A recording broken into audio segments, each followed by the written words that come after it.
There. Who's hurting you, you silly girl? What you take me for? I'm a Bible elf. I never spoke a word. Shut up. Do I look like a policeman? He made everything appear effortless. Well, he's got a magic, and that magic never went away. We have a problem. He was a wonderful, very edgy actor. It's a little like a thoroughbred racehorse. Gonna run, he's gonna win. But he's dancing around and kicking the stall before him. He was very rebellious. He would never conform to what people expected him to do. Oh, I suppose being a woman, you can't help it. Can't help what? Making a fool of yourself. Every moment of his life was a performance, and every performance was a work of art. But while he gave the world dozens of indelible screen characters, Rex Harrison's private life was often a tumultuous drama, one that rivaled any of the tales he brought to the stage and screen.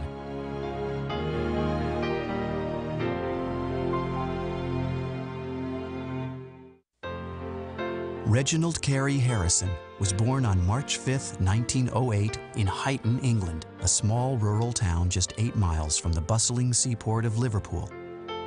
He was the third and youngest child of William Harrison, a handsome, flirtatious man who provided a good living but preferred socializing to hard work. His mother, Edith, was a strong-willed, no-nonsense woman and a stabilizing force in the family. As Reginald was the only boy, he enjoyed constant attention and pampering from his mother and 2 older sisters, Sylvia and Marjorie. He was, at his own admission, a mama's boy, and he did love women. Of course, he was brought up in a predominantly female atmosphere. In 1914, Great Britain was thrust into Europe's war to end all wars, and Reginald's life changed dramatically. The family moved to the industrial town of Sheffield, where his father took a job in an armory to help serve the war effort. But life in Sheffield was difficult for Reginald. The fields and trees of his hometown of Huyton had been replaced by gray streets and factories, leaving little to distract the 6-year-old from the bombing raids that often shook the working-class city. He was not a completely healthy child, given to illnesses, and sadly he developed measles, which took away most of the sight of his left eye. To take Reginald's mind off his troubles, William and Edith took him to the theater, where a whole new world opened up for the frail boy. When they brought him home, he stood in the living room and bowed over and over again. That's the part he liked. And he decided to be an actor. I guess he liked the applause. Always a precocious child, by the age of 10, Reginald abandoned his given name in favor of something more befitting an aspiring actor. He decided that Rex, with its Latin connotations of being the king, of being the monarch of all he surveyed, was a much more appropriate stage name than Reginald. And of course, you got it in bigger letters on the billing.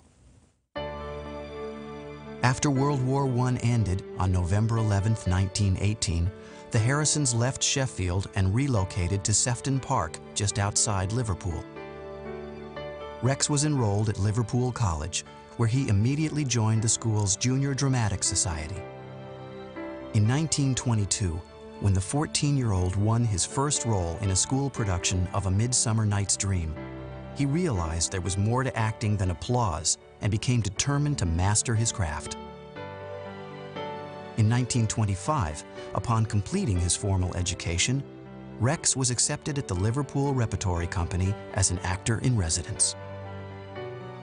Under the tutelage of theater director William Armstrong, the 17-year-old student did odd jobs and watched rehearsals before taking to the stage in his first professional production, 30 Minutes in a Street. Though he had little money in his pocket, the handsome young actor was gaining a reputation for being quite a ladies' man, and by the age of 19, his fast-paced lifestyle and exploits with women earned him the nickname Sexy Rexy. Rex was what you could call a young man about town from an early age. In fact, he liked the company of rather fast women. So there was a sense of raciness in his character, of the good life, the good times, and the expensive times, so long as someone else was paying for it. In 1927, after just 2 seasons with the company, Rex was ready to tackle London. Though hardly a stage veteran, the determined actor got his big break in a 12-week tour of Charlie's Aunt, where he received excellent reviews for his comedic performance. Setting his sights on London's prestigious West End, the ambitious actor landed small roles in Richard III and Getting George Married. But when his third West End production, The Ninth Man, was lambasted by critics, Rex was back on the road with the Cardiff Repertory Company. For the next 6 years, he lived the life of an itinerant stage actor, touring with various companies all over England and appearing in a different town every week. Rex modeled his own manner very much on the kind of character he had to play in what you would call the society comedies of the time, where Rex would be the young rake, the young gentleman about town, the young aristocrat. But in 1933, while at a party in London, Rex met a young honey blonde model who took his breath away. Her name was Noelle Marjorie Colette Thomas, but everyone knew her as Colette. Colette was a beautiful English country girl and vivacious, and enchanted Rex. And it was quite obvious that he was smitten with her and she with him, and it was an obvious partnership. She was a very well-connected girl. And I think that was part of the attraction, because Rex had a streak of snobbishness in him. He liked to feel well-connected. After a whirlwind romance, and in spite of their parents' objections, the two were married in January of 1934. Colette's father didn't like the idea at all. He saw through this rather impoverished young actor who came down and seduced his daughter.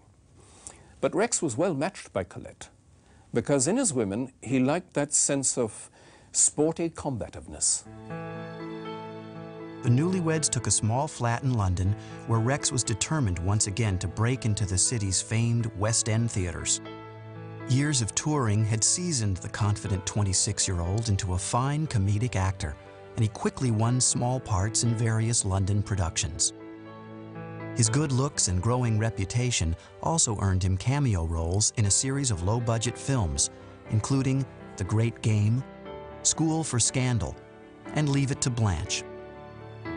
But pay for the stage and film work was meager, and trouble with finances often caused heated arguments between Colette and Rex. Though the couple celebrated the arrival of a son, Noel, on January 29, 1935, their marriage was stormy at best. They used to fight a lot. I think that their relationship was a wonderful love affair that degenerated into a bad marriage, which happens. But despite the turmoil at home, by 1936, things were looking up professionally for the hard-working actor. At the age of 28, Rex won a leading role in Terence Rattigan's French Without Tears, and the play became the most successful comedy in West End history. British film producers, eager to capitalize on Rex's exploding popularity, cast the stage sensation in the witty social comedy Storm in a Teacup, opposite a promising newcomer named Vivien Leigh. What sort of man are you, anyhow? Well, did you ever know a decent sort of chap who could tell you straight off what sort of decent chap he was? I never knew a man do the mischief you've done for no reason at all. Well, look here. If you really want to know, I'll tell you something I never told... No, I won't. Goodbye.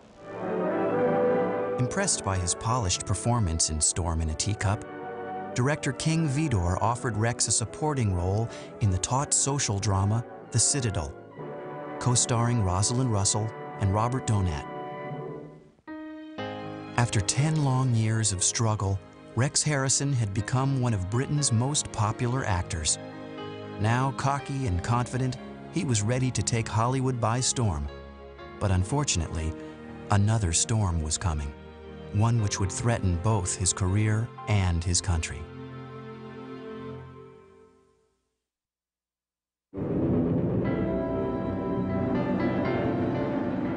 On September 3, 1939, Great Britain was thrust into World War II, and for the second time in his life, Rex Harrison found his country under attack. With a noble sense of patriotism, Rex turned down MGM Studios' film contract, choosing instead to stay in England and serve his country. Rex tried to enlist and was turned down because of his poor eyesight. So for some time, he continued his theater and his film career, except that the war disrupted both. By the end of 1939, when German bombing raids had closed or destroyed theaters all over London, Rex joined other West End actors and began touring the provinces. At the age of 31, Harrison was performing in the same theaters where his career had begun, but this time, he was a star. With his wife Colette working for the Red Cross and his son safely tucked away with his in-laws, Rex was living the life of a single man once again. He soon met an attractive 25-year-old German actress named Lily Palmer, with whom he had much in common. She was a remarkably gifted person in many spheres. She was a wonderful actress, she was a very accomplished novelist, she was a remarkable painter. In 1940, after a troubled 5-year marriage, Rex separated from Colette and set up house with Lily, envisioning a life shared both personally and professionally in the manner of such legendary thespian couples as Alfred Lunt and Lynn Fontanne and Laurence Olivier and Vivien Leigh. Once settled in their Chelsea home, Rex began work on the film adaptation of George Bernard Shaw's successful play Major Barbara, opposite the illustrious British actress Wendy Hiller.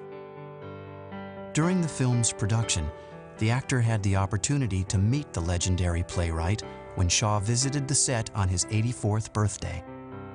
When Major Barbara was being filmed, Rex had a big drum in front of him which he had to bang. Shaw said, "I would like to show you how I think the drums should be banged."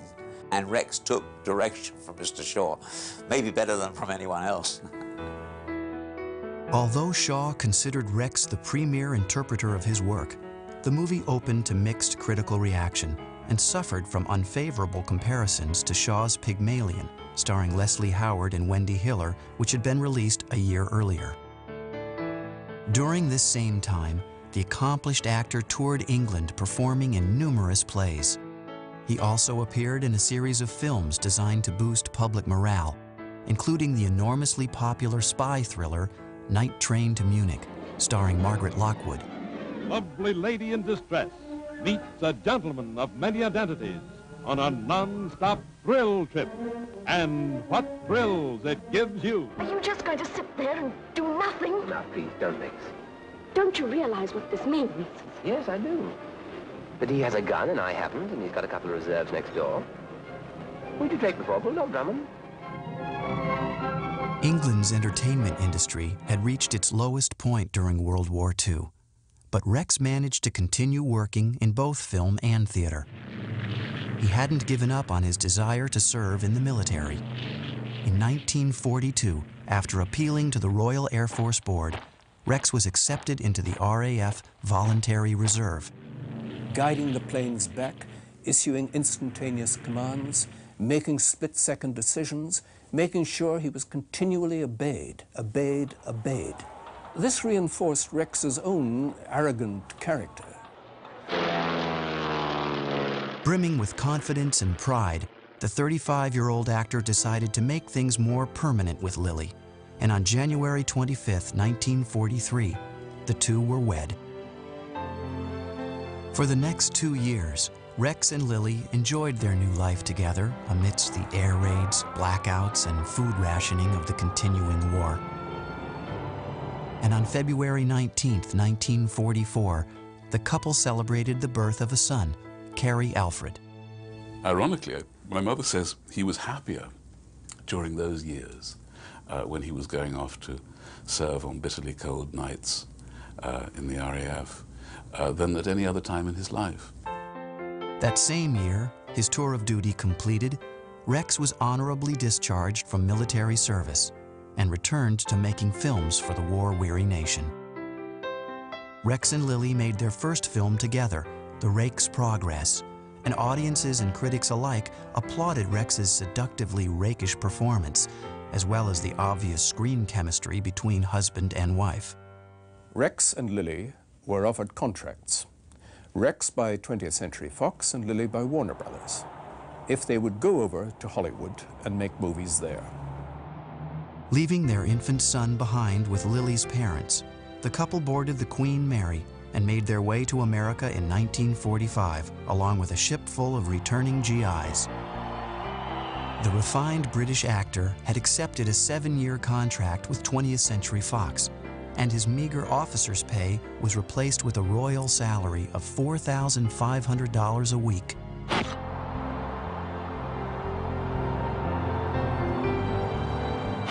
The Hollywood newcomers rented a suite at the luxurious Beverly Hills Hotel, and Rex reported to the Fox lot for the lead role in Anna and the King of Siam, co-starring Irene Dunne.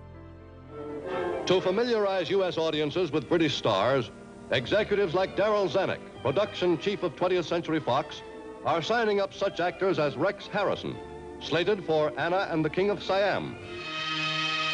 The film was based on Margaret Landon's book about the real-life relationship between the 19th century Siamese king, Mongkut, and an English governess, Anna Leon Owens. Fearful of embarrassing himself in the challenging role, Rex hired an acting coach, and together they developed the mannerisms and high-pitched accent that brought the self-important potentate to life. Why shall you contradict me? I'm only trying to help you. Is it help to say I am wrong? How can king be wrong and woman be right? I ask you that how? I'm afraid, Your Majesty, that it has happened sometimes. It is clear you are not scientific. Why are you here?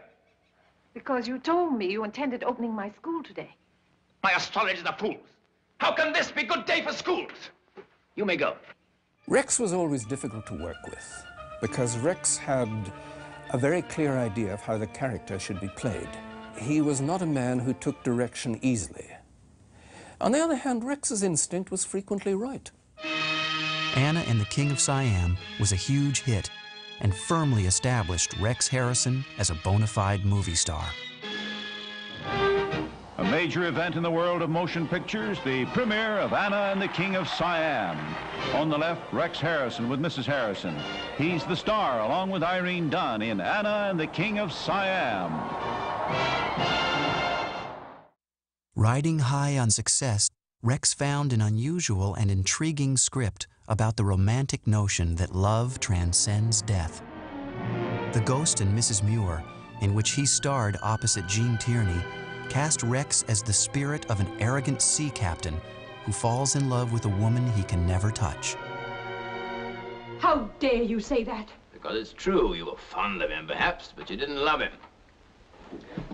I suppose you're jealous because no one put on mourning for you. That shows how little you know about it.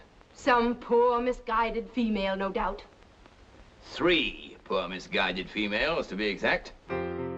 While Rex got along famously with his talented co-star, once again, he clashed with the director over artistic concepts, cementing his reputation as a troublesome actor to work with. The Ghost and Mrs. Muir was a box office hit, but the headstrong actor was receiving more attention for his off-screen behavior than his on-screen accomplishments. What he didn't reckon on was that Hollywood was a very hard-working place. It was a place where you had to go to bed early and get up even earlier and do a good day's work and be very careful of the way you behaved in public, lest Hedda Hopper or Luella Parsons should spot your sins and report them in her column. But Rex Harrison was not one to alter his behavior for the sake of convention.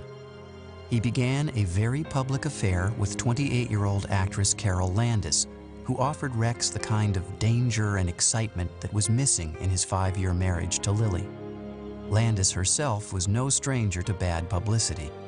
She had already married 4 times and was notorious for her numerous affairs and suicide attempts.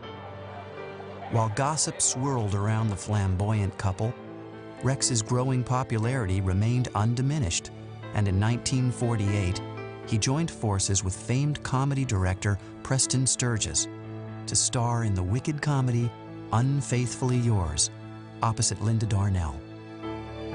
But throughout the film's production, reports of the Harrison-Landis affair were making headlines, and Rex soon grew tired of both the publicity and Carol. Carol Landis had imagined that Rex would divorce Lily Palmer and marry her. But Rex was a selfish man, and Rex certainly was not going to invite the disturbance to his home, to his marriage, perhaps to his financial arrangements by divorcing Lily. Harrison called the relationship quits, but for Landis, the affair had become a more serious matter. Overcome by grief, on July 4th, 1948, the fragile actress took her own life rather than lose the man she loved. She took an overdose. The result really was both a tragedy and a scandal that did Rex no good at all in Hollywood. Heartbroken and guilt-stricken by his lover's death, Rex found himself under attack by an angry press who were quick to point the finger at the 40-year-old actor. To make matters worse, the ill-timed Unfaithfully Yours was finally released. In it, Rex devilishly and brilliantly played the lead role of a symphony conductor who suspects his wife of infidelity and imagines different courses of action he could take. What's the matter with you? You're not laughing quite so hard now. What are you going to do with that? Have you ever heard of Russian roulette? Why, certainly. I used to play it all the time with my father. I doubt that you played Russian roulette all the time with your father. Well, I most certainly did. You play it with 2 packs of cards, and that is Russian bank. Russian roulette's a very different amusement, which I can only wish your father had played continuously before he had you. But after the Carol Landis scandal, audiences assumed Rex's dastardly on-screen persona mirrored his off-screen antics, and the film suffered as a result. People have drawn all kinds of obnoxious conclusions about it, but it was an incredible tragedy. I mean, I don't know how he went on with his life after that. Although the affair had put a chill in their marriage, Lily remained at her husband's side. Due to the scandal, Fox dropped his contract, and after only 3 years in Hollywood, Rex Harrison had suddenly gone from charming rogue to social pariah. His career and reputation in ruins, Rex Harrison escaped to the safety of the stage. But his darkest hour would soon become his moment of triumph. In the summer of 1948, Rex Harrison and his family left Hollywood and retreated to New York City. It had been more than a decade since the actor tread the boards of Broadway, and he was eager to return to his first love. Rex really found it very convenient to leave Hollywood and go off to New York to appear in Maxwell Anderson's Anne of the Thousand Days, where, amusingly enough, he played Henry VIII, the man who had 6 wives. Yes? 5 minutes, please. Thank you. Though off to a rough start during out-of-town tryouts, once in New York, Anne of the Thousand Days ran for a spectacular 288 performances. Yes, Henry? Do I come too soon? Will it tire you to speak? No, Henry. I'm glad to see you. I just want to look at you two. My queen and my prince. Harrison's peers lauded his performance, and critics sung his praises. But for Rex, the true sign that he had redeemed himself as an actor was when he was awarded Broadway's most prestigious honor, the Tony, for Best Leading Actor of 1949.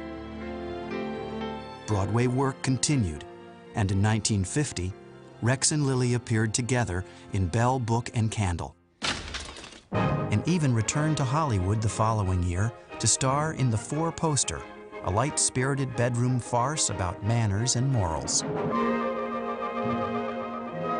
What's that? It's a bed.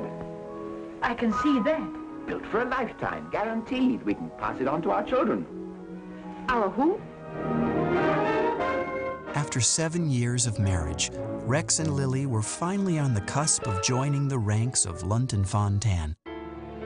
But ironically, Rex chafed at the idea of a mate with a career on par with his own. Working together had only magnified the differences between the two actors. Once again, Rex was feeling restless. In 1954, While making the British film The Constant Husband, a romantic comedy about a man with 6 wives, 46-year-old Rex fell madly in love with his 26-year-old co-star, the luminous and irrepressible Kay Kendall. No one could possibly blame anyone for falling in love with Katie. There's a line of William Blake's that says, "Exuberance is beauty," and that was Katie. After 11 years of marriage, Rex and Lily separated, although they continued to work together while he carried on a tempestuous affair with Kay. But in 1955, Rex received an offer to star in a Broadway musical, one that would forever change his life and his career. Based on George Bernard Shaw's play Pygmalion, My Fair Lady told the story of a British elocutionist who transforms a Cockney flower girl into a lady. Rex got the offer of his life that really established him as one of those stars people never forget. Playing Professor Higgins with his tweed hat on and his English aristocratic airs and that wonderful tongue that could tongue-lash people as well as caress them was very much to Rex's liking. He loved Shaw's plays, so he loved the idea of playing Higgins. One of the things that he's responsible for in My Fair Lady is keeping so much of the original text in, because he fought for it. And I believe that's one of the things that made it as great as it is. With music by Alan J. Lerner and Frederick Lowe, and co-starring the lovely and talented Julie Andrews, My Fair Lady opened at the Mark Hellinger Theater on March 15, 1956, and was a smashing success. Rex Harrison as Professor Higgins, Julie Andrews as Eliza Doolittle, and cheered to the rafters.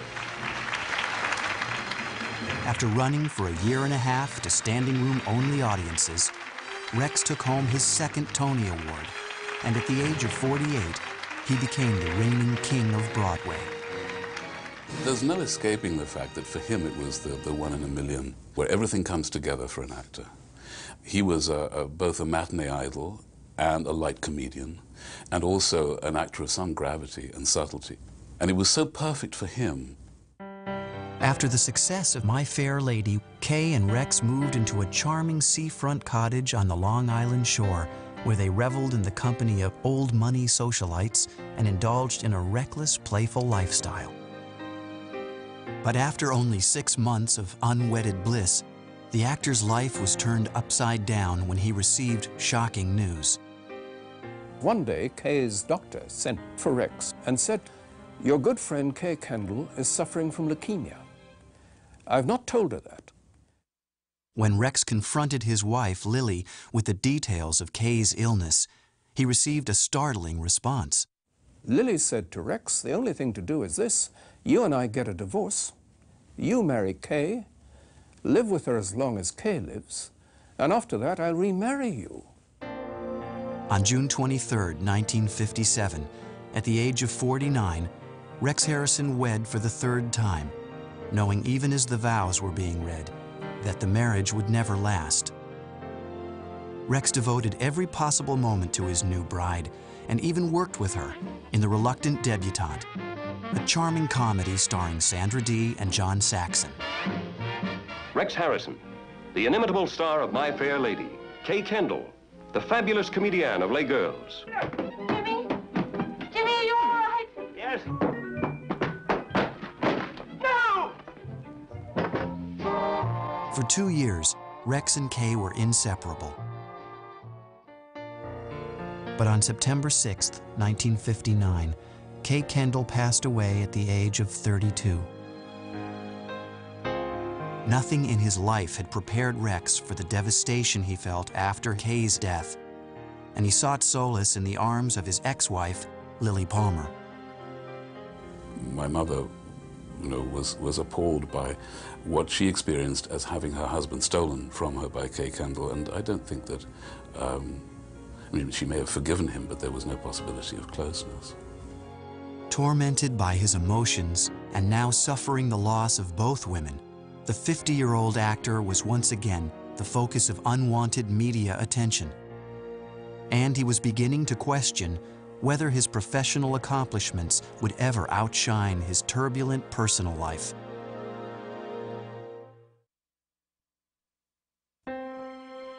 In 1960, Rex Harrison was without a woman by his side for the first time in his life. Returning to his native England, he put aside his dapper image and accepted a standard actor's salary at the Royal Court Theatre to star in Chekhov's Platonov. The play was a great success, and Rex won the Evening Standard Award for Best Actor, as well as the heart of his leading lady, a 33-year-old Welsh actress named Rachel Roberts, whom he married on March 21, 1962. That same year, Rex was approached by 20th Century Fox for a leading role in their big-screen extravaganza, Cleopatra, and he signed on to play Julius Caesar. But when Rex flew to Rome to join the production, the eyes of the world were already trained on the scandalous extramarital affair between his co-stars, Elizabeth Taylor and Richard Burton. To make matters worse, the film was seriously over budget and over schedule. But Rex Harrison managed to turn in an impressive and powerful performance. The smoke of burning Rome and dead is just as black, and the stink no less. It was pumping, and I wanted it so. Cleopatra turned out to be the most expensive film ever made. And although it took in a then staggering $24 million at the box office, it was still considered a financial failure. Nevertheless, Rex Harrison would be nominated for an Academy Award as the year's Best Actor. And although the award went to Sidney Poitier, Rex was enjoying his hard-earned reputation as one of Hollywood's most respected and bankable stars. He was also negotiating to reprise his trademark role as Professor Henry Higgins in Warner Brothers' lavish film adaptation of My Fair Lady. It was on the terrace of his house in Portofino that Rex got the very good news about the film version of My Fair Lady.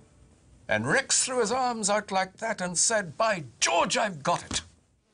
She's so deliciously low, so horribly dirty. I ain't dirty. I washed my face and hands before I come, I did. I'll take it.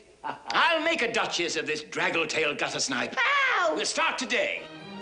Although fans of the Broadway hit were disappointed when the part of Eliza Doolittle was not offered to Broadway's Julie Andrews, the on-screen chemistry between Harrison and co-star Audrey Hepburn offered plenty in the way of compensation. He is so good that it doesn't matter whether he plays it on stage or screen. It's Rex Harrison who colors that film, who gives it its note of temperamental despotism that is so brilliant, particularly when it's set to music and words by Lerner and Lowe. Why can't a woman be more like a man? Men are so decent, such regular chaps, ready to help you through any mishaps, ready to buck you up whenever you are glum. Why can't a woman be a chum? After premiering in October of 1964, My Fair Lady was cheered by audiences and critics alike. And for the second time in 2 years, Rex Harrison was nominated by the Motion Picture Academy for his definitive performance.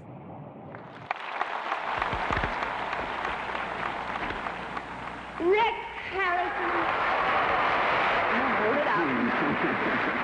Well, this is a very exciting evening for me, and I feel in a way that I should split it in half. Winning the Oscar for My Fair Lady was a big triumph for him, and it goes back to the Carol Landis period because, you know, the gossip ladies sort of blackballed him and told him he would never work in the town again. But on the heels of his great professional success, Rex's personal life was once again in crisis. Since arriving in Hollywood, Rachel Roberts had given up a promising acting career to be Mrs. Rex Harrison. But while her husband was preoccupied with his work, the frustrated actress turned to alcohol for comfort and support. She was a secret drinker, and gradually became a public drinker, and then into an alcoholic. She was a manic depressive. Oh, she was on a very bad way, Rachel Roberts. Seeking refuge from his troublesome home life, Rex plunged into his next film, The Agony and the Ecstasy, co-starring Charlton Heston. The story told of the conflict between Michelangelo and the Pope who commissioned him to paint the Sistine Chapel. It also featured Rex in one of his strongest screen performances. I will not obey you! Will not! Did I hear you correctly? Will not? Yes. I'll destroy it first, with my own hands. The best thing in The Agony and the Ecstasy is the confrontations between the Pope and Michelangelo, and the odd confrontational chemistry between us was crucial to the film. I don't think Olivier could have been better. But when the film's box office returns paled in comparison to the staggering revenues of Fox's The Sound of Music, Rex was quickly cast in a family-friendly musical entitled Dr. Dolittle. Playing a veterinarian who could literally talk to animals, Rex had to contend with a menagerie of co-stars. Rex Harrison talks about Dr. Dolittle. First film in which a human being, myself, actually talks to animals. I feel it'll be a film which all the family, including the animals, are going to want to see. Including you, Chi-Chi, aren't you? Chi-Chi? Yes! But although Dr. Dolittle went on to win 2 Academy Awards in 1967, the $17 million production proved to be a dismal financial failure. But much worse for Rex was the fact that his wife Rachel's condition had worsened. In hopes that the work and companionship would alleviate Rachel's deepening depression, Rex agreed to co-star with his wife in A Flea in Her Ear. Are you feeling quite well? Where are you going, Mother Tomato? God knows. Let's go and have a drink. See the can-can girls wiggling their bottoms. Have a little squeeze under the table. What are you talking about? You know what I'm talking about. But in 1969, Rex was pessimistic about his wife's deteriorating mental state and finally realized that he could no longer help her. Inevitably, their rocky 7-year marriage came crashing to an end.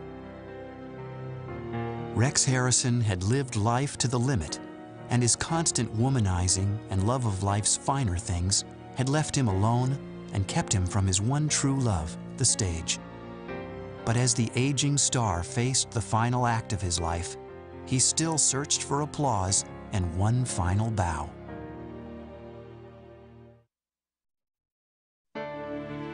By 1970, the emotional strain of his divorce from Rachel had taken its toll, and Rex Harrison turned to family friend Elizabeth Harris for solace. After his divorce from Rachel Roberts, Rex again was the lonely man, very much dependent upon the comfort of women, but he found that the temperament of Elizabeth Harris was very sympathetic to him. A highly educated, intelligent woman who liked fun in life. The friendship quickly developed into a romance, and in 1971, the actor went to the altar for the 5th time with a 35-year-old divorcee.